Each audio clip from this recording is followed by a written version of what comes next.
Hola, querida mía, bienvenida a Del Reto al Éxito Emocional. Estamos a un episodio más para llegar a las 100 entrevistas. Si no sabes de qué te estoy hablando, este es un proyecto en el cual mi objetivo es entrevistar a 100 mujeres para conocer esos retos que han enfrentado, que quizás siguen enfrentando y esas emociones que atraviesan en el camino cuando deciden ir por sus sueños, ser ambiciosas y crecer profesionalmente. Así que hoy tengo una invitada súper especial que va a estar compartiéndonos sus retos. Es a quien conozco desde hace muchos años, he visto su crecimiento, definitivamente sus retos y todo ese camino profesional que quizás al inicio yo misma no entendía y con el tiempo pues ha creado una carrera profesional muy admirable y ha enfrentado retos que he podido ver, retos que también han sido públicos y del cual vamos a estar hablando. Mi invitada de hoy es además una amiga y nada, me hace muy feliz tenerla. Antes de empezar, si no te has suscrito al canal, te invito a que te suscribas, le des like y nos acompañes a este proyecto para conocer entonces estos 100 retos, estas 100 entrevistas a estas 100 mujeres que va a tener en este espacio para saber lo que como mujeres nos une y que bueno, que compartimos, que son esos retos para entonces alcanzar un verdadero éxito emocional. Regresando a mi invitada de hoy, tengo el honor de tener aquí conmigo a Raque Martínez. Raque, thank you por estar aquí conmigo. ¿Cómo estás hoy? Súper bien, muchas gracias de verdad por la invitación. Muy contenta de estar haciendo esto contigo, mi amiga de hace tanto tiempo. También he disfrutado mucho de ver tu crecimiento profesional y con todo esto tan importante que estás haciendo, así que me alegra ser parte de tu proyecto. Raque, antes de entrar en materia y hablar de retos, un poco para quienes quizás no te conocen, ¿quién es Raque? Más allá de lo que vemos en redes o de esa imagen pública, ¿cómo se describe Raque hoy en día? Bueno, yo siento que realmente es difícil, ahora que lo mencionas, es difícil separar la Raque que se ve en redes de la Raque que está detrás de redes porque yo creo que yo me he enfocado mucho en que lo que la gente ve es como realmente soy. O sea, siento que trato de ser lo más auténtica posible en redes sociales y mucha gente me lo ha comentado, como que eres exactamente igual, hablas exactamente igual. O sea, si una persona me conoce por redes y luego me conoce en persona, normalmente se da cuenta de que realmente es básicamente lo mismo, solo que a veces uno limita un poquito las cosas que cuenta y las cosas que no. Pero de resto yo creo que soy realmente esa feminista que se preocupa por los demás, que se preocupa por ayudar. Siento que tengo esa vocación de ayudar y de defender cosas. O sea, realmente así mismo como me ven en redes sociales, prácticamente soy detrás. Creo que de eso se trata mi red, de proyectar quién yo soy de la forma más auténtica posible. Así que Me sí. encanta. Tú sabes que quería empezar por allí porque, bueno, obviamente presentarte, Raque, tienes un alma de emprendedora así como que innata siempre, y esto lo digo con toda la convicción de que la conozco como amiga, pero si hay algo que, de hecho, cuando te dije, Raque, vamos a hablar, que te quiero entrevistar para el reto al éxito y te invité al proyecto, dije, Raque, si hay algo que yo quiero que hablemos y que no quede por fuera es de autenticidad. Antes de entrar allí, para quienes no conozcan a Raquel, ya sabemos que más allá de ese espíritu auténtico, bueno, Raquel es emprendedora, tiene proyectos familiares, empresas familiares en la cual también trabaja mucho de la parte de mercadotecnia, creación de contenido. Estábamos, antes de estar aquí en cámara, le preguntaba, Raquel, ¿desde cuándo estás creando contenido? Y 12 años en esto, cuando nadie hacía esto, ella estaba con esta autenticidad y este espíritu de esta visión de lo que ella veía en este mundo y que quizás muchos no entendíamos, incluyéndome. Em, Tienes también la tienda de mascotas, tienes la agencia de marketing, recuérdame el nombre, Raque. Gato solo, gato Ah, solo. Gato Solo. Esta mujer tiene infinidades de proyectos, ideas y está aquí, está allá y crea, pero si hay algo que en lo cual siempre Raque ha estado inmiscuida, por así decir, es en esta parte creativa. Yo te veo como una creativa, auténtica y rebelde con causa. Hoy con una causa muy, muy clara, pero que quizás hace algún tiempo fue un reto. Entonces me gustaría saber eso. ¿Qué retos enfrentó Raque? Y un poco para irnos atrás cuando tenías esta visión del mundo digital, bueno, trabajas como embajadora de marca, como influenciadora, que hoy fácil se dice y mucho se habla, pero hace 12 años no. Entonces, ¿qué reto enfrentó Raque hace 12 años cuando tenías esta herramienta en tus manos que era súper poderosa, pero que muchos no veíamos o no le veíamos potencial? ¿Cómo fue esa experiencia para ti? Sí, yo siento que es verdad, hace 12 años prácticamente yo empecé con esto de las redes sociales. Yo empecé mi carrera, digamos, en los medios como modelo, como actriz hasta en televisión, un poquito de todo, pero luego empecé en redes sociales como en el 2010. Me acuerdo que ese fue mi primer post en Instagram, fue como en el 2010, 2010, 2011, por ahí, eso fue cuando empecé. Y empecé con Instagram, o sea, empecé directamente cuando empezó la red, ahí fue que empecé a crecer y empecé a hacer contenido. Y sí era difícil porque, como tú misma dices, la gente no lo entendía en aquel momento y era como que, pero ¿por qué estás posteando todo esto que estás posteando? ¿O cuál era la intención detrás? Y también tratar de hacerlo tratar de monetizarlo fue como el primer reto, ver de qué manera toda esta creación de contenido que yo sentía que quería hacer y mostrarle a la gente lo que hacía, lo que vivía, lo que experimentaba, cómo convertir eso en algo que se pudiera monetizar y que pudiera, de lo que pudiera vivir, porque al final yo siento que mi pasión siempre ha sido como que mostrar cómo veo la vida a través de un lente. Desde niña, mis papás me compraron una cámara de fotos y yo hacía fotos, hacía videos, editaba. Por alguna razón aprendí a editar sola cuando tenía como 12 años. O sea, como que siempre me ha gustado como compartir las cosas que veo y a través de una cámara. Entonces, las redes sociales me permitieron como esta vitrina para yo poder todas estas cosas que veía y todas estas cosas que experimentaba, ponerlas allá afuera y que la gente las viera conmigo.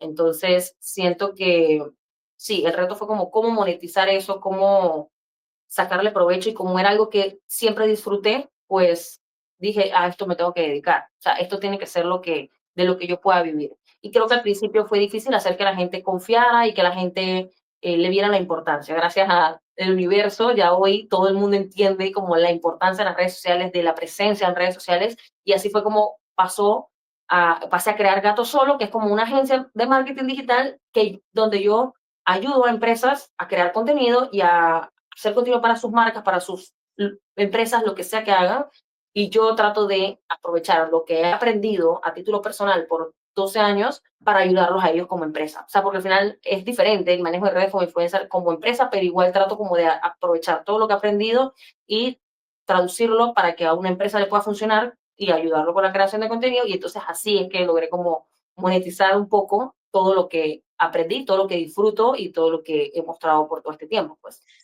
Y un poco porque claro, esto es como que ajá, el reto del negocio, fue cómo Exacto. monetizo esto. ¿Y qué retos sociales tuviste? Porque mencionaste el tema de modelaje y mira que lo tenía como que fuera de radar. Yo recuerdo ver esa carrera proyectada como modelo, hacías campañas publicitarias, fotos, vaya, toda vaina. Ahora, cuando Raque tiene esta visión, también hay como como un sentido de irreverencia o disrupción a que quiero salirme del molde. ¿Fue así Exacto. que lo viviste? O sea, fue como salgo del closet hacia una nueva versión de mí misma. ¿Cómo viviste eso? ¿Qué retos sociales tuviste? O sea, ¿hubo obstáculos, barreras, no sé, familiares, sociales? ¿Cómo viviste esa transición de no es esto lo que quiero y lo que quizás muchas personas te llevaban a que esto es el deber ser, que se habla mucho a lo que tú realmente querías? Yo creo que algo que, bueno, a mí me encanta y yo promuevo como eslogan es el de ser fiel a ti, y tú siempre fuiste fiel a ti, pero hubo retos allí. ¿Cómo manejaste eso? Bueno, yo siento que mm, no siempre fui tan fiel a mí, pero porque creo que no sabía realmente como que lo que quería, no, no sé cómo explicarlo, es complicado y sí, ahora que lo mencionas, sí hubo un reto social, familiar, porque yo como desde los 16 que empecé a modelar, como hasta los, ponte, 24, 25 años, yo era más inmadura, claramente, tenía menos experiencia. Sí empecé como a compartir cosas y a hacer cosas y a mostrar mi parte artística, mi parte creativa, pero me dejé mucho llevar por lo que se esperaba de mí, por lo que esperaba mi familia de mí, por lo que esperaba mi pareja de mí, por lo que esperaba la sociedad de mí. Entonces, esperaban a esta Raquel modelo que siempre se vestía de una forma, que siempre salía maquillada y arreglada, que era toda lady y esto y lo otro, o sea, como que yo estaba como tratando de encajar en este molde que impone la sociedad, que impone la familia sin malas intenciones, pero que muchas veces no encaja con lo que realmente tú al final eres en el fondo, pues. Entonces, yo siento que hubo un antes y un después, como como a los 25 años más o menos, que yo dije, ¿sabes qué? Esto no es lo que yo quiero ser en ese sentido, pues. O sea, yo no es que no era yo, sino que estaba yo tratando de encajar en algo que era lo que se esperaba de mí. Y ahí fue donde yo Me empecé a tatuar, empecé a hablar de feminismo, empecé a como que a defender causas, a hablar de política. O sea, ahí fue donde yo dije, ¿sabes qué? Yo ya me cansé de tratar de encajar en algo. Y ahí fue como donde empezó como la búsqueda y realmente empecé a encontrar lo que realmente significaba ser fiel a mí. Entonces ahí ya digamos, me enfrenté a otros obstáculos familiares, sociales, esto de la gente no entender qué pasó con esta Raquel que se mostraba de esta forma y ahora está haciendo esta otra cosa. Y bueno, sí fue difícil porque la gente no lo entiende, la gente a veces no lo aprueba y uno como mujer tiene muchas cosas mentales, muchos paradigmas, muchos prejuicios, muchas cosas que uno mismo se pone, muchos límites que uno mismo se pone y si a la gente no le gusta, y si a los hombres no les gusta, y si a mi familia no le gusta, y es como que, ¿sabes qué? Me tiene que gustar a mí. Ahí fue donde yo dije, me tiene que gustar a mí, me tengo que sentir como a yo, y ahí fue pues que empecé a mostrar esta versión mía mucho más rebelde, mucho más irreverente, que realmente desde muy pequeña yo fui así. Yo desde muy pequeña me acuerdo haber hablado a los 14, 15, 16 años con mis papás de feminismo o de por qué yo por ser mujer tengo que hacer esto de otra manera. O sea, realmente era algo que siempre estuvo como ahí, pero que yo no había permitido que saliera públicamente y luego ya, pues digamos que lo dejé salir y entonces ahí empecé a crear esta versión mía, que realmente es como la versión ahora sí más auténtica. Eh, y luego, bueno, luego vino otros retos más adelante que han sacado aún más esta versión Que ya más vamos a hablar auténtica. de eso. Yo creo que ese tipo de, vamos a hablar de ese reto porque creo que va muy, creo que ese tipo de reto del cual vamos a hablar ha sido muy causa, pero antes de llegar allí, ¿hiciste algo específico o hubo algo que como que detonó el hecho de que, mira, esta soy yo y ahora voy a mostrarme o voy, como tú dices, empecé a tatuarme, empecé a cambiar mi estilo? ¿Hubo algo que hiciste, perdón, que pasó, que te ayudó a eso o alguna herramienta que utilizaste que te ayudó en ese proceso? Realmente no sé si adjudicárselo a eso, pero también eso estuvo más o menos alineado con una relación que se acabó, Ok. una relación duradera que se acabó. Y tú sabes, cuando tú pasas un ciclo, o sea, cierras un ciclo de esa forma, al final las relaciones interpersonales nos condicionan y nos moldean y tienen mucho impacto en uno, sobre todo pienso yo a esas edades más joven, uno con menos experiencia, con menos entonces yo siento que ese momento en el que casualmente también terminé una relación larga, hizo como que yo, no sé, se pasó un switch y dije, ¿sabes qué? Ya voy a hacer esta otra versión. O sea, no sé, siento que también eso pudo haber influido un poco, porque eso fue una relación larga importante en ese momento que quizás no me estaba permitiendo de alguna manera yo ser esta versión mía que quería ser por tratar de encajar en cosas que yo misma me imaginaba. La realidad es que nunca estaba así. O sea, en ese momento no era tampoco como que alguien me estaba controlando, diciendo qué hacer, pero uno se mete también en sus películas y ese año fue como de cambios radicales en ese sentido, mudanza, relación, no sé qué, y entonces ahí fue que como que yo siento que esos cambios generaron este otro cambio más importante en mí, pues. Claro, como todo, el aprendizaje de la experiencia vivida. Raque, y me gustaría saber cómo has manejado la parte como figura pública. En Panamá recuerdo que cualquier cosa que hacías, y digo recuerdo porque resalto que tenemos una amistad de hace muchos años y cualquier cosa que Raque hiciera ya estaba en las noticias, programas que se aprovechaban de la situación para lanzar noticias amarillistas y era como que todo era en relación a, Dios mío, lo que van a decir, lo que van a hablar. ¿Ha habido un momento en el que no has querido ser una figura pública o no has querido mostrar más de tu vida a través de las redes o a través del mundo digital? Sí, digo, yo la realidad es que nunca aprendí, como te digo, yo siento que yo empecé en las redes con el Instagram, o sea, yo empecé a postear cuando empezó Instagram, entonces yo siento que yo nunca aprendí a separar mi vida privada de mi vida pública. La realidad es que eso yo siento que es una habilidad. Yo soy muy transparente en la vida real y siento que eso se traduce o se tradujo en su momento a las redes sociales. Entonces yo siento que yo posteé mucho de mi vida. Y eso es un arma de doble filo, claramente. Eso tiene sus pros y sus contras. Y yo siento que yo no fui tanto, yo nunca he sido como que objeto de hate como tal. Siempre uno tiene hate, ¿no? Claramente. O sea, siempre hay sus haters, sus comentarios negativos o lo que sea.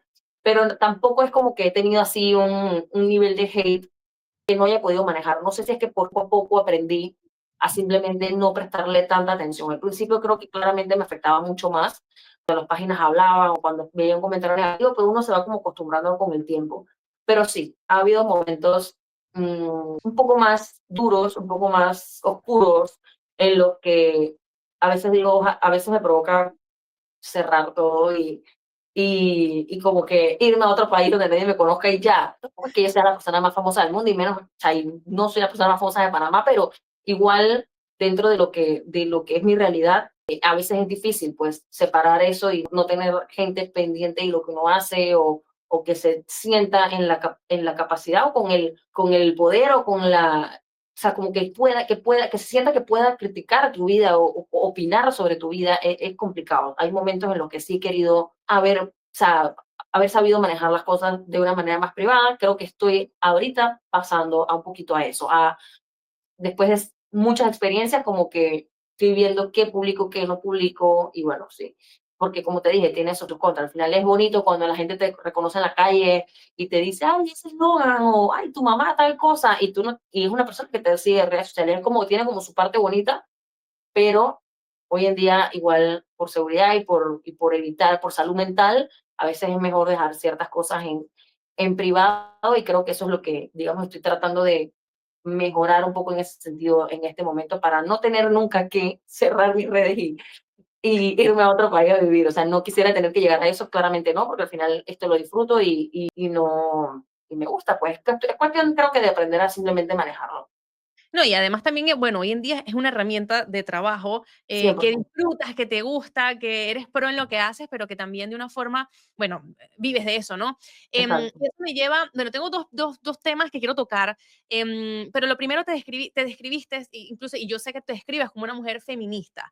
¿Qué es el feminismo para Raque? ¿Y en qué etapa de tu vida dijiste, esta etiqueta me la pongo yo? Mira, yo siento que definitivamente, bueno, yo me identifico 100% con el feminismo como es decir, el feminismo al final es la búsqueda de la igualdad de géneros, o sea, de que seamos tratadas de forma equitativa y de forma igualitaria en comparación al género, pues digamos, masculino.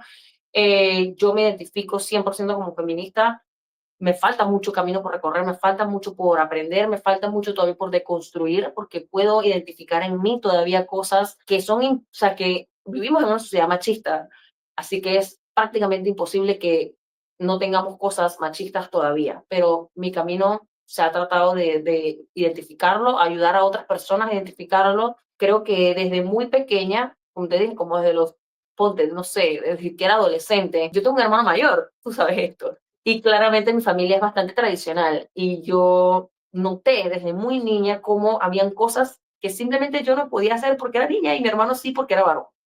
Y ahí eso hacía como cortocircuito en mi cerebro porque era como que, pero esto no tiene sentido al final, porque él sí puede y yo no.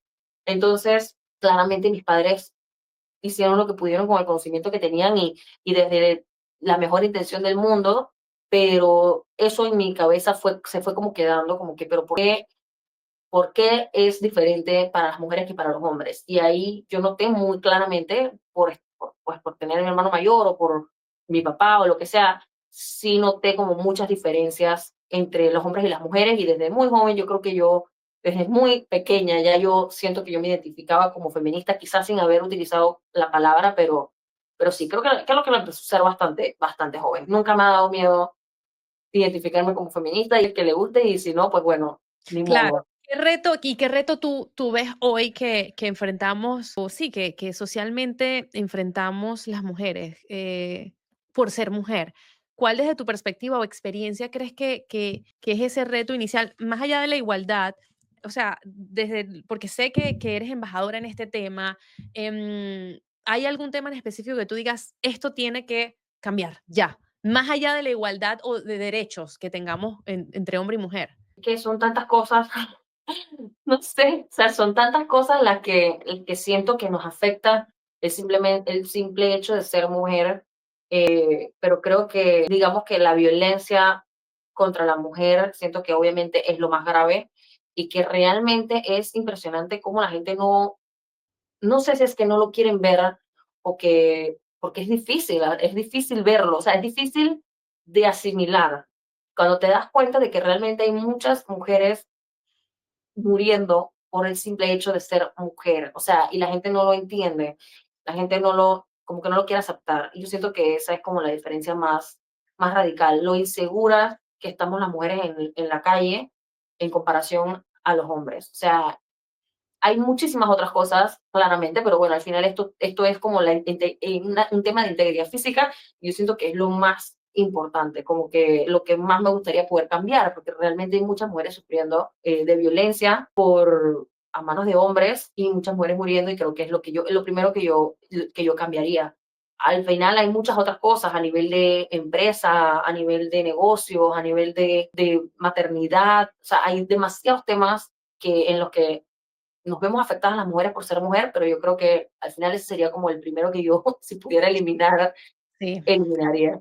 Casualmente, bueno, te compartí hace unos días que vi a través del Instagram de las Naciones Unidas una estadística que me voló la cabeza. Apenas la vi, pensé en ti, porque sé que hablas mucho del tema. También tuviste que atravesar por la grave situación de maltrato, violencia doméstica. Pero volviendo a la estadística, esta estadística dice que cada 10 minutos es asesinada una mujer o niña en el mundo. Esto según la Organización de las Naciones Unidas. Yo me quedé con la boca abierta. Honestamente, no tenía idea de, o sea, cuando vi, fue como un shock, tal cual como tú dices, es una información que me dejó así como que, Dios mío, cada 10 minutos en el mundo una mujer o niña es asesinada. Yo siento Sé que que, sí, sí, no, no, dime. Yo siento que precisamente a eso me refería con que es difícil. No es solamente difícil de entender a veces.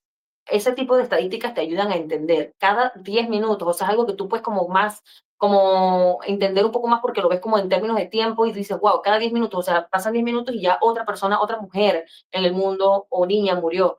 Ahí lo puedes ver un poco más claro, pero yo hablo mucho de esto también.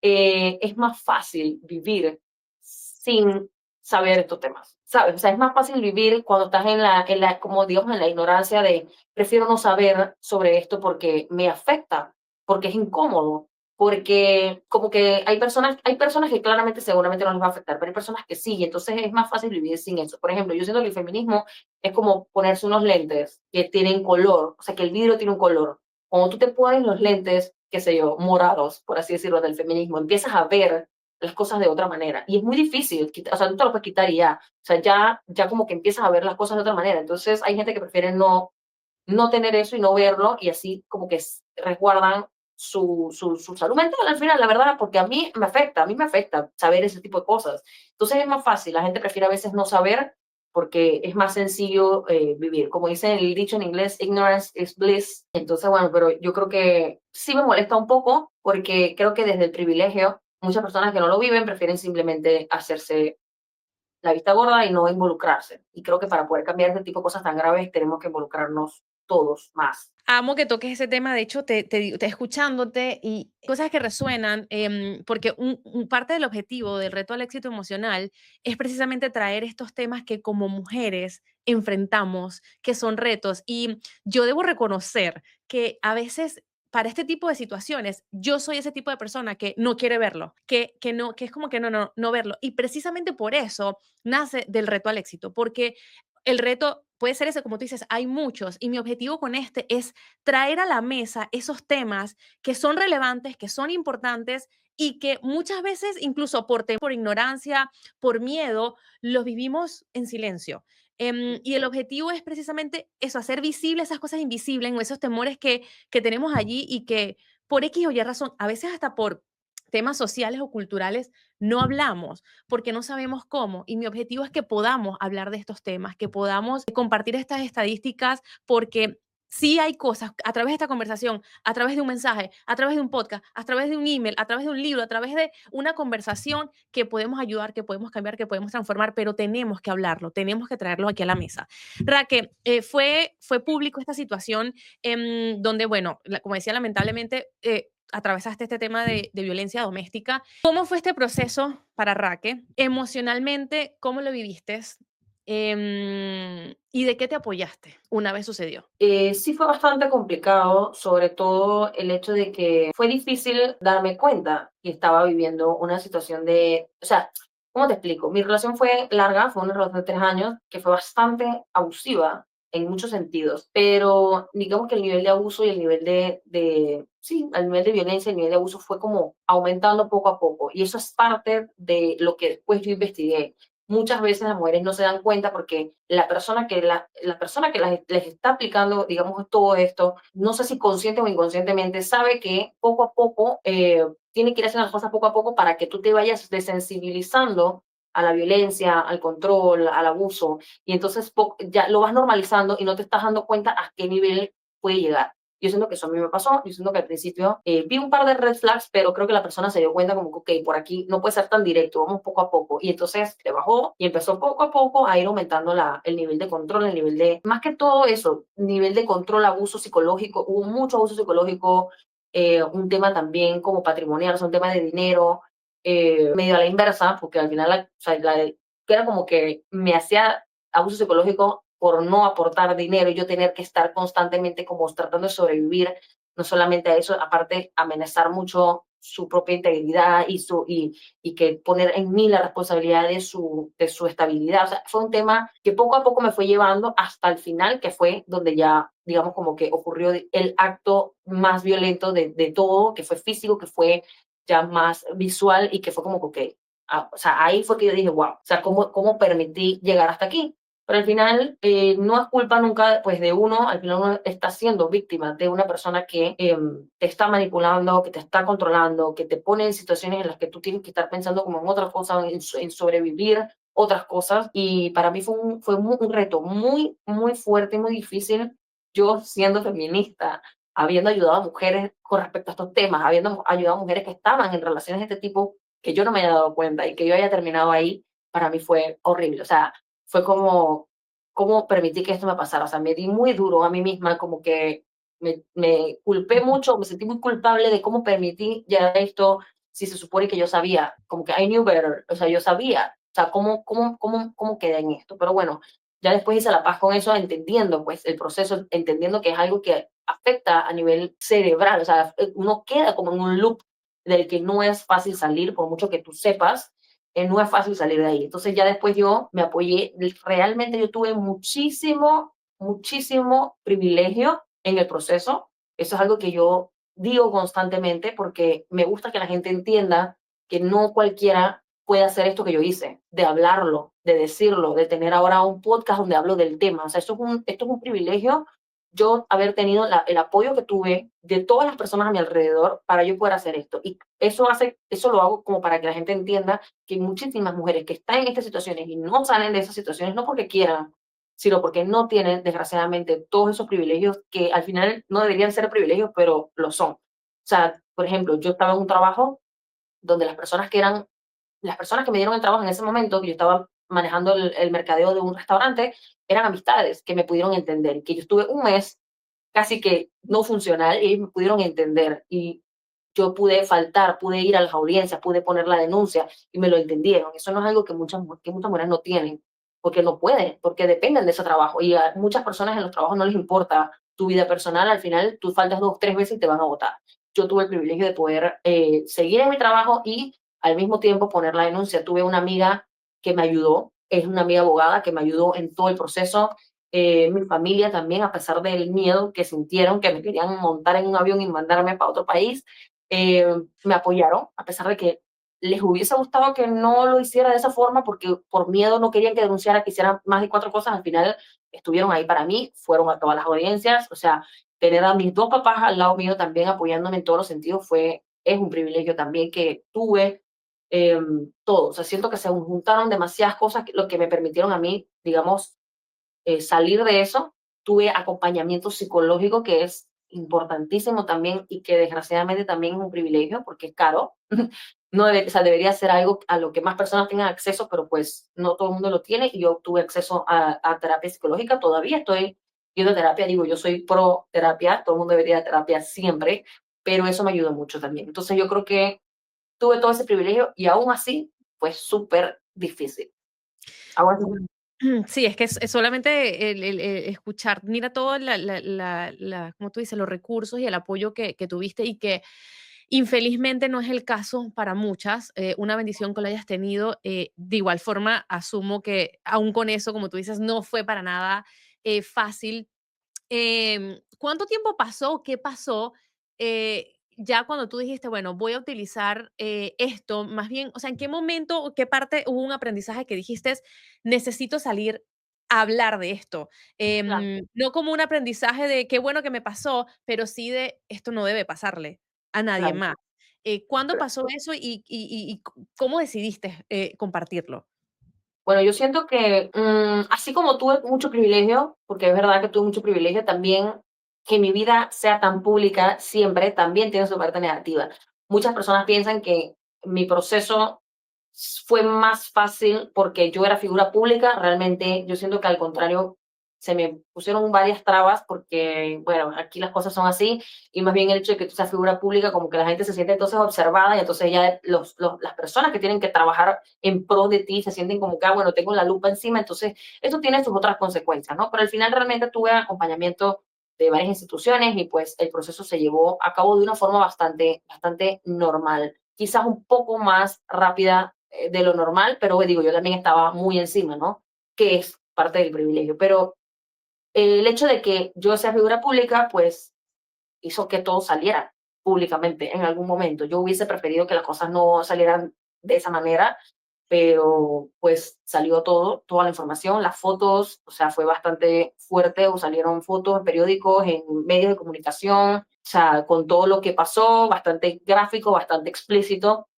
Y te digo que lo más difícil, una de las cosas más difíciles fue, yo te conté hace unos minutos que yo no había sido como víctima de hate en mi vida. Bueno, yo empecé a ser víctima de hate por ser víctima de violencia. O sea, haber salido víctima de violencia públicamente me empezó a generar una ola de hate, o sea, de hate contra mí constantemente. Y eso fue como lo más fuerte. Siento que fue muy fuerte ver cómo las personas, hombres, mujeres, todo, no sé, cuentas falsas, lo que sea, constantemente en cada cosa que salía de mí. Era como burlarse abajo en los comentarios de, era, bueno, porque eres un punching bag, como que tú cállate porque a ti tal cosa, o sea, como que invalidar cualquier cosa que salía mía solamente por el hecho de que yo había sufrido violencia, como si hubiese sido mi culpa. Entonces eso me hizo a mí pensar, imagínate si a mí me está pasando esto y yo tengo todo este privilegio y tengo todo este acompañamiento psicológico y a mí esto me está afectando, imagínate las mujeres que no lo tienen. Y yo dije, mira, ¿sabes qué? Yo creo que quizás lo que a mí me pasó es verdad que fue fuerte, no invalido que fue fuerte y que fue grave, pero hay mujeres que les pasan cosas mucho más graves y que realmente no tienen la fuerza ni la capacidad de hablar de eso. Yo siento que yo, por lo menos, a pesar de lo que me pasó, siento que puedo encontrar la fuerza para hacer algo y convertir esto en algo positivo y darle visibilidad al tema. Al final salió públicamente, todo el mundo se enteró. Así que dije, ¿sabes qué? Bueno, esto ya que salió y ya que estamos aquí, pues bueno, vamos entonces a hablar de esto y vamos a que la gente no le gusta escuchar estos temas, como ya lo mencionamos, no les gusta escuchar estos temas, pero bueno, pues lo van a tener que escuchar porque es necesario, es necesario. Yo siento que es parte de lo que yo intenté. Entonces yo convertí, o sea, uní esta pues experiencia traumática con el feminismo, con mi pasión por la comunicación, con mi pasión por lo audiovisual.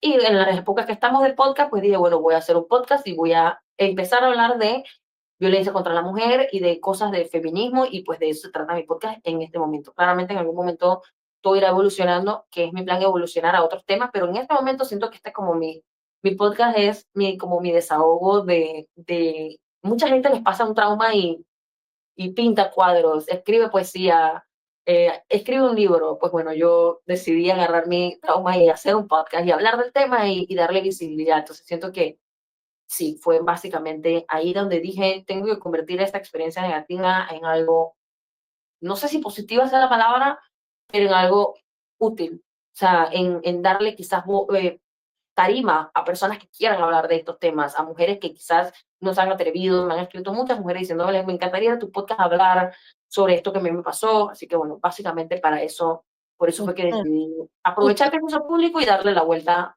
a nuestro favor.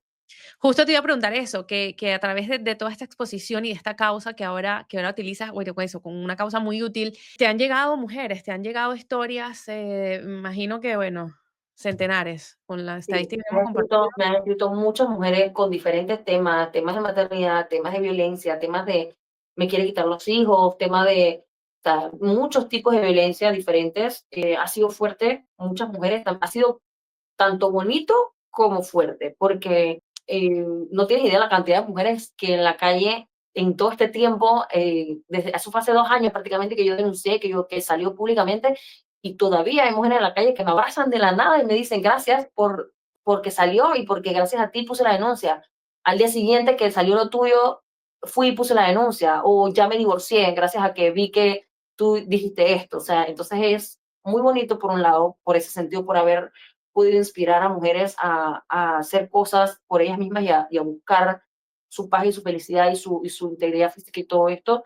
Mi proceso también, esa es mi parte de mi tema, es hablar un poquito de qué es lo que te espera al hacer esto, porque yo no tenía idea a lo que yo iba. Y entonces sí quiero como dar un poquito de visibilidad al proceso ¿Y, completo para que las mujeres y sepan qué qué hay es lo que que tienen que hacer? hacer. Te quería preguntar eso, que una mujer que esté ahorita, tengo dos preguntas. Uno, ¿qué señales o red flags podemos tener sobre la relación? Que tú, desde tu estudio, tu situación, todo lo que tú has venido como que estudiando sobre esto, ¿cuáles serían esos red flags? Y una vez que sé que tengo estos red flags y que tengo que tomar acción, ¿qué tiene que hacer esa mujer? ¿A dónde irse? ¿A dónde buscar apoyo? Realmente depende mucho de cada situación individual, desgraciadamente, porque no es tan sencillo, sobre todo aquí pues, en Panamá, que no tenemos, digamos, tanta, no sé, creo que hay otros países más desarrollados donde hay lugares a donde puedes ir, es un poco más sencillo. Aquí no es que no hay, pero Latinoamérica Limitado. sabemos cómo funcionan las cosas. Entonces, sí se puede, sí, sí es cuestión de buscar apoyo psicológico, apoyo legal y empezar a hacer un plan. Hay un número aquí de teléfono que es el 182, que es el Ministerio de la Mujer, que ellos ahorita tienen como una hotline, pues como una línea que está activa 24 horas donde tú puedes llamar y ellos entonces te dicen más o menos qué es lo que tienen que hacer y te brindan el acompañamiento.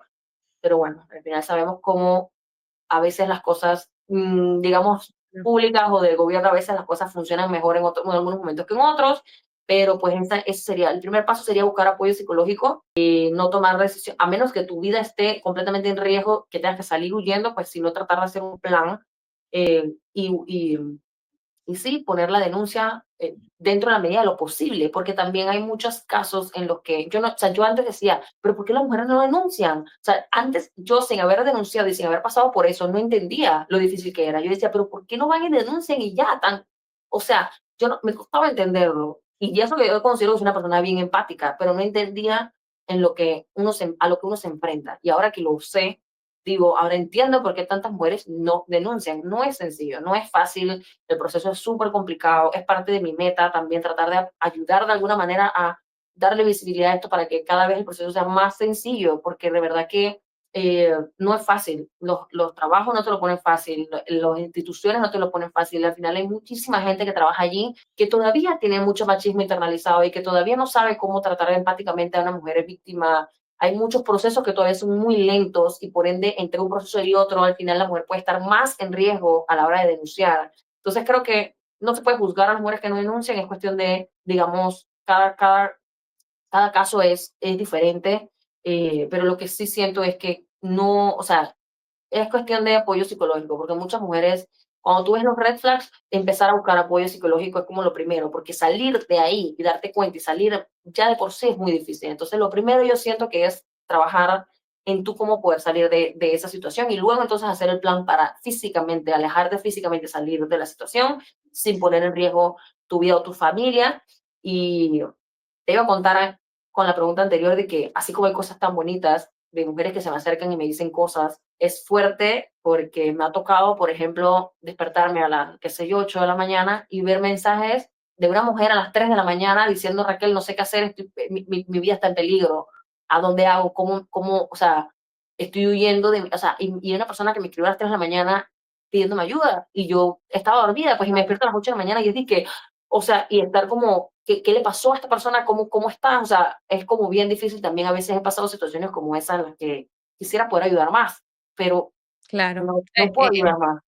Es limitada, ya bastante, creo que ese primer gran paso de, como tú dijiste, bueno, fue público, no por elección propia, pero pasó, fue como que ese factor fulminante a convertirlo en una gran misión. Además de esta misión tan útil, tan impactante, tan importante, ¿qué cambió en Raque? Emocionalmente hablando, ¿qué cambió de ti, de tu visión, después de esta experiencia, Raque?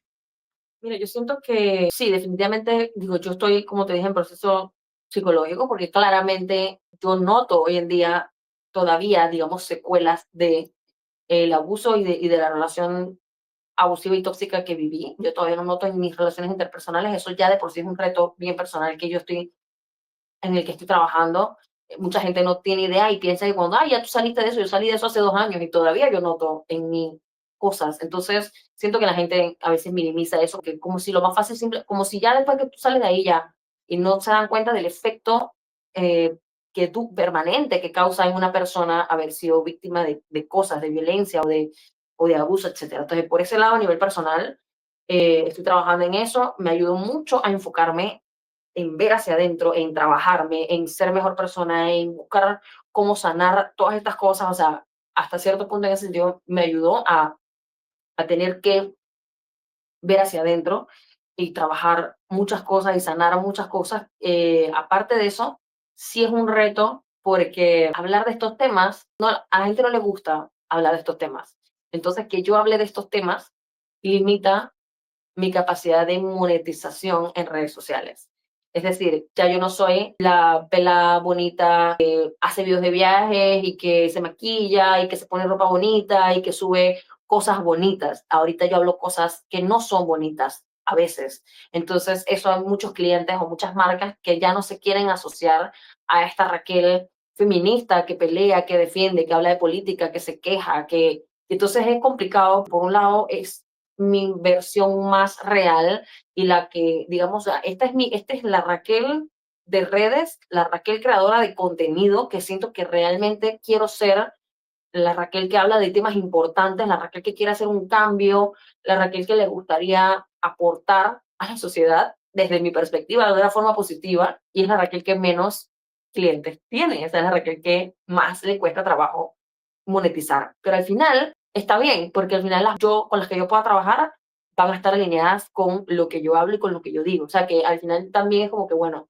sí es complicado porque al final si uno vive de esto, cuando yo hablaba de viajes y de maquillaje y de ropa, tenía 25 clientes en redes sociales, ahora tengo 5, o qué sé yo, o sea, no sé, estoy dando números a lo loco, pero es más complicado en ese sentido porque la gente te juzga y la gente te ve ya de otra manera. Y ya es como que no, yo no quiero asociar mi marca a esto porque mi marca es nada más bonita y esto y lo otro, y ya Raquel habla de temas políticos o de temas más oscuros. Entonces, eso es un reto, pero al mismo tiempo como que estoy dispuesta pues a Eres tú aceptarlo. y es parte de esa autenticidad que también te caracteriza y que además, bueno, es autenticidad con una causa real que quizás no cómoda para muchos, pero que va a ayudar a muchos y no tengo duda alguna que, bueno, ya tienes esas marcas que sí confían en esa misión y esa causa que tienes y que van a ser más las que, quiero pensar, que van a ser más las que se van a unir cada vez más a un mensaje no irreverente y no disruptivo, sino un mensaje real de lo que está pasando y que necesita herramientas, apoyo, visibilidad y inversión también. Pero bueno, ya para ir cerrando, mi Raque, ¿qué es el éxito emocional para ti? ¿Cómo estás emocionalmente y qué es el éxito emocional para Raque? Wow, el éxito emocional, yo creo que sería un poco llegar a la meta de todo esto que te estaba comentando, pues, o sea, yo siento que hoy en día estoy en mi versión más self-aware, o sea, como más consciente de mí, de mis traumas, de mi pasado, de lo que soy, de lo que quiero ser, y definitivamente me siento en ese sentido mi mejor versión, a pesar de que es mi versión más herida, si se quiere, por todas estas cosas, pero al mismo tiempo es la versión que más está trabajando en sí misma, pues, o sea, yo estoy trabajando mucho en mí y yo creo que lograr eso, lograr darle la importancia que tiene salud mental, tu paz, tu estabilidad emocional, el trabajo en ti mismo, encontrar qué es lo que realmente tú necesitas como persona para, ya yo hice la paz con tantas cosas que cuando yo trataba de encajar, tienes que pararte temprano y tienes que hacer esto, y por qué no tienes una agenda física, y por qué no sé qué, y todas estas cosas, y por qué no eres productiva en estas horas, ya yo también como acepté mi realidad y quién y cómo funciono y de qué manera soy más productiva y de qué manera soy más feliz. Todavía sigo trabajando, creo que va a ser un trabajo forever and ever, o sea, creo que voy a ir a terapia toda la vida, me encanta. Yo creo que eso, el hecho de poder decir hoy en día que me encanta trabajar en mí, que me encanta ir a terapia, que me encanta saber de mí, de lo que me mueve, de lo que necesito mejorar, de lo que puedo mejorar, de lo que ya mejoré, creo que eso es para mí el éxito emocional y estar en paz con eso, hacer la paz con todas esas cosas y poder realmente dedicarte a ser feliz. Amo, ay, quiero meterme así, abrazarte, qué rico escucharte. Qué rico escucharte con todo este crecimiento, este crecimiento que viene de adentro, que no es solamente un crecimiento profesional, sino también interno, no necesariamente lleno de felicidad, sino más bien de altos y bajos y a veces, muchas veces emociones no deseadas. Para quienes nos están viendo, ya vieron el temazo, ya vieron la necesidad que hay. Cada 10 minutos asesinan a una mujer o una niña. Comparte este video, me pongo emotiva porque todavía me cuesta decirlo, me cuesta decir en voz alta esta estadística. Me cuesta creer que eso esté pasando. Comparte este video con la amiga, la vecina, la prima, tu mamá, cualquier mujer que conozcas que pueda beneficiarse de esta información, que pueda, mira, crear conciencia, despertar, decir, mira, esto está pasando y que se puede hacer una cadena de esta información para ayudar a más mujeres a por lo menos reconocerlo y sentirse capaz de decir, esto me está pasando, porque primero eso, hay que reconocerlo para poder tomar acción y poder dejarnos ayudar. Raque, ¿dónde te conseguimos? ¿Dónde te seguimos? ¿Cómo conectamos contigo? Bueno, mis redes sociales, Raque Martínez de la Riva, en Instagram, en realidad en todas mis redes sociales me parece que es Raque Martínez de la Riva y el podcast de Raque, se llama también en Instagram mi podcast, en YouTube también, Raque Martínez, así que sí, mi nombre en todas las redes sociales, así me pueden conseguir y si quieren saber más sobre estos temas, bienvenidas. Vamos a dejar igual todos los links aquí en la descripción. Exacto. Raque, gracias por estar aquí conmigo, gracias por ser parte del reto al éxito emocional, gracias a ti por escucharnos, por estar aquí. Recuerda de suscribirte, darle like y compartir esto con cualquier mujer que tengas a tu alrededor porque va a ser súper útil y nos va a ayudar a todas, nos va a ayudar a crecer juntas. Gracias por estar aquí y nos vemos en la próxima.